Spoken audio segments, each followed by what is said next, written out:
สวัสดีจ้าวันนี้พามาดูเมนูที่ว่ากินตั้งแต่เด็กน้อยตั้งแต่อยู่โคราชจ้าวันนี้ขอพากย์ด้วยเสียง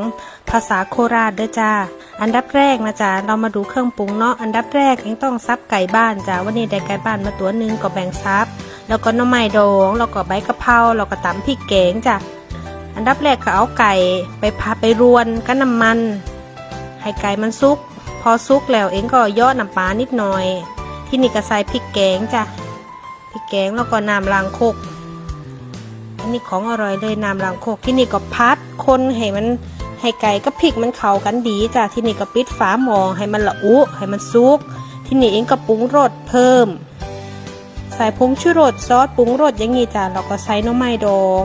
แล้วก็คนให้มันเข้ากันคนไปอย่างนี้แล้วก็ที่นี่ก็ชิมรสชาติ